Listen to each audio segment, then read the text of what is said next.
Assalamu alaikum guys, and welcome to another episode of Smile to Jannah. PSG superstar footballer Idrissa missed a football match for personal reasons. But French media and some British media are convinced that he did it because he did not want to support LGBTQ rights.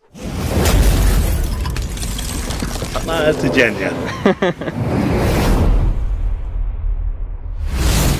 More specifically because he didn't want to wear the t-shirt that has the rainbow of the LGBT on it. And now he is being hounded to not only clarify his stance, apologize, even though neither he or his team have confirmed this bit of news. And even be sanctioned. For what? For what exactly?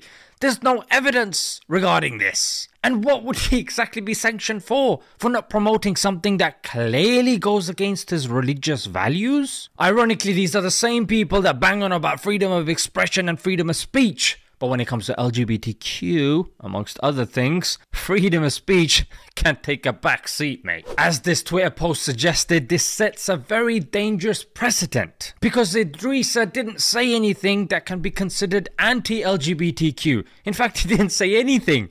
But the mere assumption that he may have harbored those feelings is enough for not only him to be hounded, but those people that even support him. You can see even they're being outed as well. Refusing to support something should not be equated to being against it. For example, if you don't support Islam, can we say that you are against Islam? Of course not. You have a right not to agree with it. You have a right not to support it.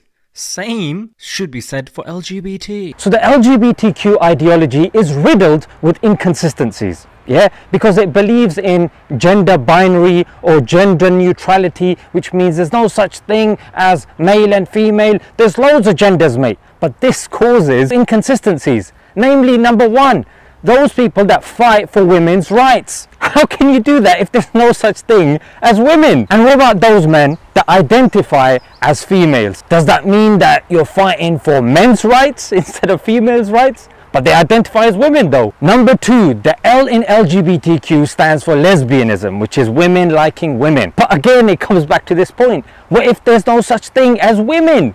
Then how can you promote lesbianism?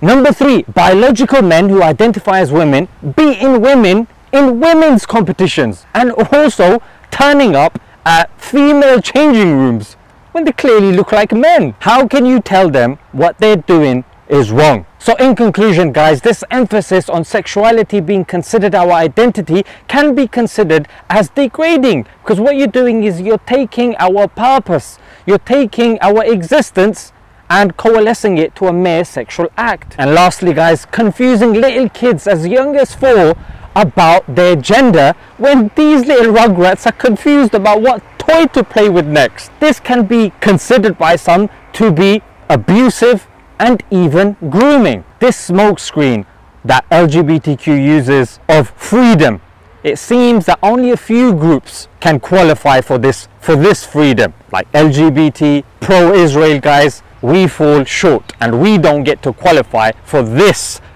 level and this degree of freedom of expression. Inshallah, you guys have benefited. Let's leave it there, guys. Until next time, Assalamu alaikum.